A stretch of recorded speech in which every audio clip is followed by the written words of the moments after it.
¿Sabías que Dios se divorció de su pueblo Israel? ¿Cómo puede entonces volver a casarse con ella, si su propia ley lo prohíbe? Este es el misterio del Evangelio.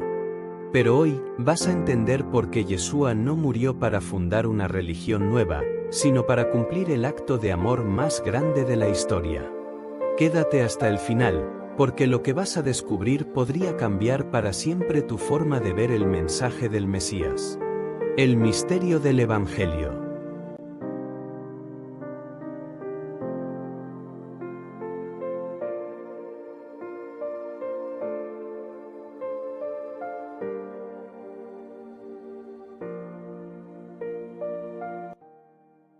No importa si nuestras raíces son judías o gentiles, el propósito de esta enseñanza es mostrar que existe un solo Dios, una sola fe y un solo cuerpo.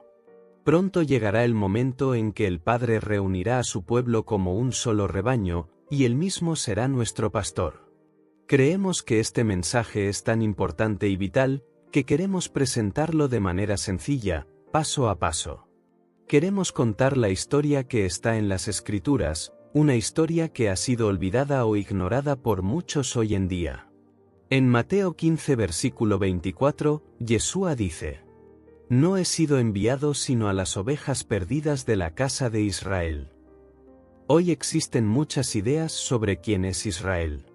Algunos piensan en el pequeño país de Medio Oriente, otros creen que es simplemente otro nombre para los judíos, y otros más afirman que es la Iglesia cristiana.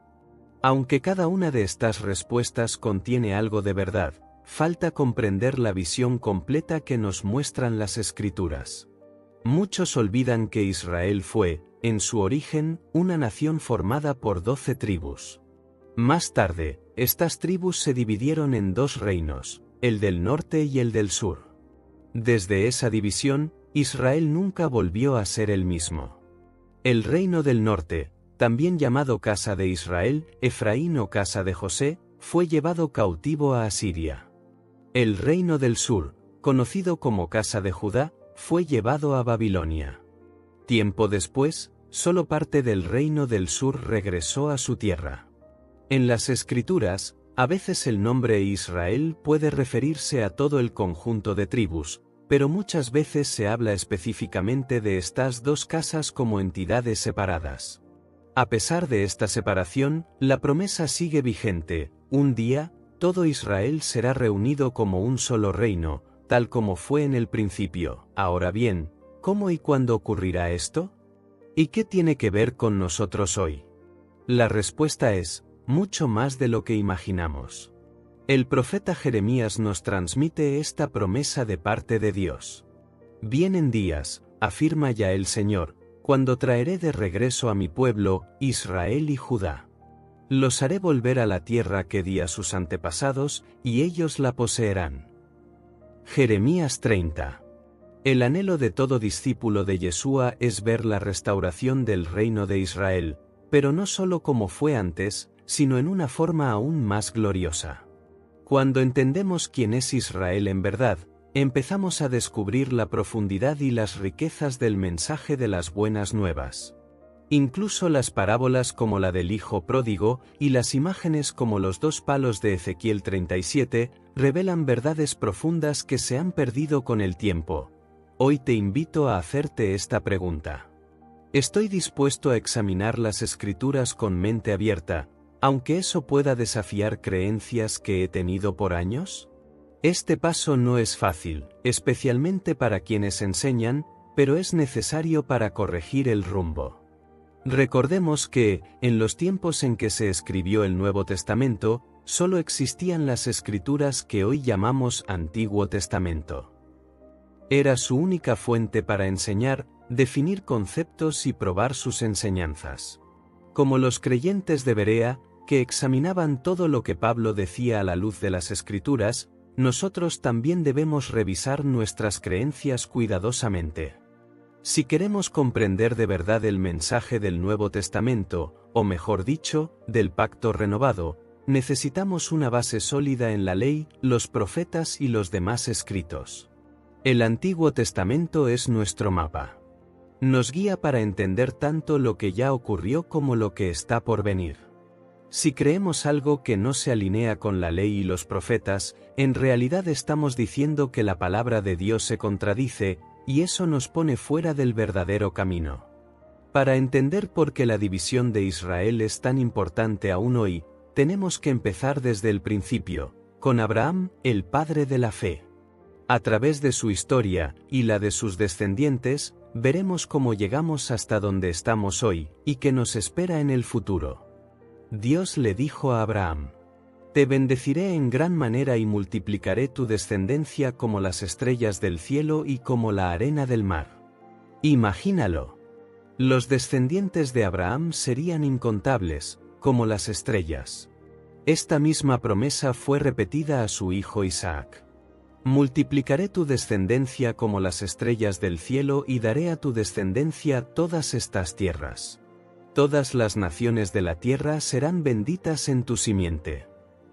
¿Por qué? Porque Abraham obedeció la voz de Dios y guardó sus mandamientos. Luego vemos que esta promesa continúa con Jacob, el hijo de Isaac. Dios le dijo a Jacob: «Yo soy Yahweh, el Elohim de tu padre Abraham y de Isaac. La tierra en la que estás acostado te la daré a ti y a tu descendencia. Tu descendencia será como el polvo de la tierra y te extenderás al occidente, al oriente, al norte y al sur». Dios también le prometió acompañarlo y traerlo de vuelta a esa tierra. Fue en este momento cuando Dios cambió su nombre de Jacob a Israel, que significa el que lucha con Elohim, no en el sentido de oponerse, sino de esforzarse junto a él. De Israel nacieron 12 hijos, cada uno con un nombre cargado de significado. Rubén, mira, un hijo. Simeón, escuchar. Leví, unido. Judá, alabanza. Zabulón, morada. Isaacar, recompensa. Dan, el que juzga. Gad, fortuna.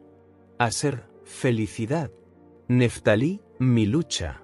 José, añadir. Benjamín, hijo de mi mano derecha. Debido a una gran hambruna, Israel, o sea, Jacob y su familia se trasladaron de Canaán a Egipto, a la región de Gosén. Allí, Jacob bendijo a los 2 hijos de José, Efraín y Manasés. José era el hijo menor de Jacob, que fue vendido por sus hermanos y terminó en Egipto siendo el gobernador de todo el país, pero esa es otra historia que no la tocaremos en este vídeo. En Génesis 48 versículo 5 leemos: «Ahora pues, tus 2 hijos que te nacieron en la tierra de Egipto, antes de que yo viniera a ti a Egipto, míos son, Efraín y Manasés serán míos, como lo son Rubén y Simeón». Curiosamente, Jacob dio la bendición mayor al hijo menor, Efraín, en lugar de al mayor, Manasés.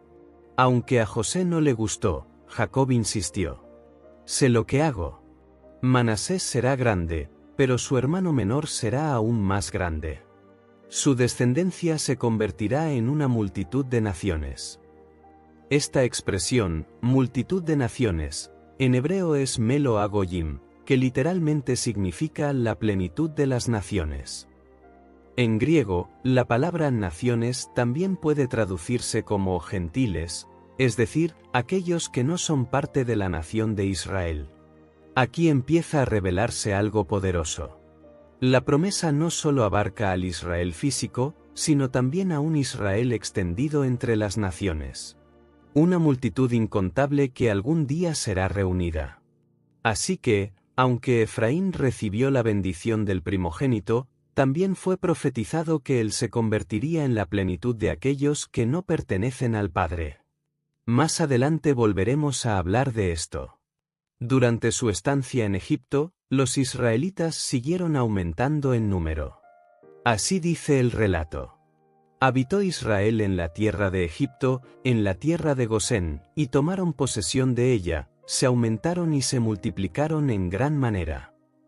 Sin embargo, tras la muerte de José, la situación cambió radicalmente.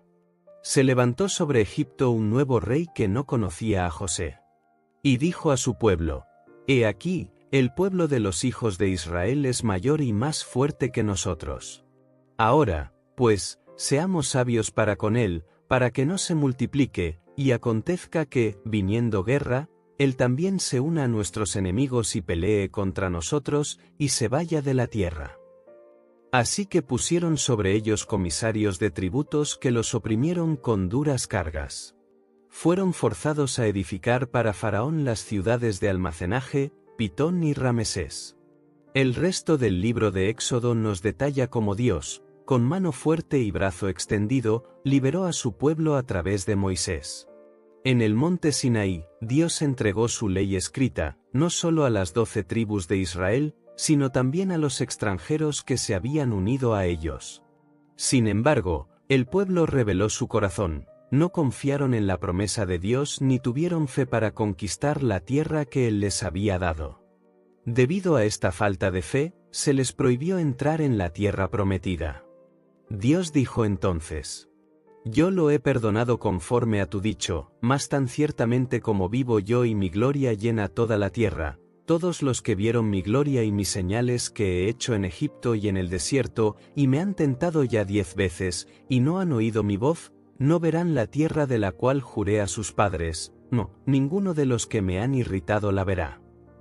Así, solo los hijos de esa generación, aquellos que no habían participado en la rebelión, entrarían a la tierra bajo el liderazgo de Josué. Justo antes de que entraran en Canaán, Dios agregó un nuevo pacto. ¿De qué se trataba este nuevo pacto? El pacto original entregado bajo Moisés consistía en las instrucciones, pero este nuevo pacto añadía bendiciones para la obediencia y maldiciones para la desobediencia. Moisés lo explica claramente. ¿Qué nación grande hay que tenga dioses tan cercanos a ellos como lo está Dios nuestro Elohim en todo cuanto le pedimos? ¿Y qué nación grande hay que tenga estatutos y juicios justos como es toda esta ley que yo pongo hoy delante de vosotros? Luego Moisés advierte: si después de haber engendrado hijos y nietos y de haber vivido mucho tiempo en la tierra se corrompen y hacen imágenes de cualquier cosa, haciendo lo malo delante de los ojos de Dios su Elohim, pongo hoy por testigos al cielo y a la tierra que serán totalmente borrados de la tierra para la cual cruzan el Jordán. Así, Dios advierte que los esparcirá entre las naciones si abandonan su pacto. Más adelante, en Deuteronomio, Moisés resume: y acontecerá que si oyeres atentamente la voz de Dios tu Elohim, para guardar y poner por obra todos sus mandamientos, también Dios tu Elohim te exaltará sobre todas las naciones de la tierra. Pero también advirtió: si no oyeres la voz de Dios tu Elohim para cumplir sus mandamientos y estatutos, vendrán sobre ti todas estas maldiciones. Esto se trataba de un pacto añadido, no para reemplazar el anterior, sino como una extensión. Como dice: estas son las palabras del pacto que Dios mandó a Moisés celebrar con los hijos de Israel en Moab, además del pacto que concertó con ellos en Horeb. Por eso, en Efesios 2, Pablo habla de pactos en plural. Una de las maldiciones declaraba que serían dispersados entre las naciones si desobedecían. Dios te llevará a ti y al rey que hayas puesto sobre ti a una nación que ni tú ni tus padres conocieron, y allá servirás a dioses ajenos de palo y de piedra. Pero también prometió misericordia si se arrepentían. Cuando todo esto te haya sobrevenido, si estando entre las naciones te arrepientes y con todo tu corazón y con toda tu alma te vuelves a Dios, Él te hará volver a la tierra de tus padres. A veces se piensa que estos mandamientos eran imposibles de cumplir, pero Dios mismo lo negó. Porque este mandamiento que yo te ordeno hoy no es demasiado difícil para ti, ni está lejos. Muy cerca de ti está la palabra, en tu boca y en tu corazón, para que la cumplas. Este nuevo pacto fue hecho no solo con esa generación, sino con todas las futuras generaciones. No solamente con vosotros hago yo este pacto y este juramento, sino también con los que no están aquí hoy con nosotros. Después de recibir este pacto adicional, los israelitas tomaron la tierra de Canaán. Eventualmente pidieron tener un rey, y fueron gobernados por Saúl, David y Salomón, bajo un reino unificado. Sin embargo, Salomón se desvió tras dioses ajenos, corrompiendo a Israel. Dios, como había advertido, dividió el reino. 10 tribus fueron dadas a Jeroboam, siervo de Salomón.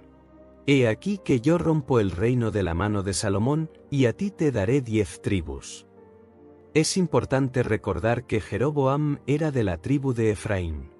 Así, comenzó el cumplimiento de la profecía de Efraín como plenitud de las naciones. Israel quedó dividido. El reino del norte, como casa de Israel, casa de Efraín. El reino del sur, casa de Judá y Benjamín. El reino del norte, con capital en Samaria, continuó en rebelión contra Dios durante más de 200 años. Hasta que finalmente, en el año 9 de Oseas, el rey de Asiria capturó Samaria y llevó cautivo a Israel a Asiria. Los israelitas fueron esparcidos y sustituidos por otros pueblos gentiles, cumpliendo así lo que Dios había advertido en Deuteronomio. Ya no eran considerados su pueblo. Llámalo Lomi, porque no eres mi pueblo, y yo no soy tu Elohim. Así, en el año 721 a.C., Israel dejó de ser un pueblo. El pueblo de Judá, aunque regresado del exilio, seguía caminando peligrosamente en un camino paralelo al que Dios había establecido. Por un lado, mantenían la apariencia de piedad, conservando las escrituras y el templo, pero por otro, cargaban sobre los hombros de los hombres reglas y costumbres que Dios nunca había mandado. Era un pueblo que honraba a Elohim con sus labios, pero su corazón estaba lejos de él. Mientras tanto, las 10 tribus del norte, conocidas como la casa de Israel o Efraín, permanecían esparcidas entre las naciones, asimiladas y olvidadas, viviendo como gentiles, completamente desconectadas de su identidad original.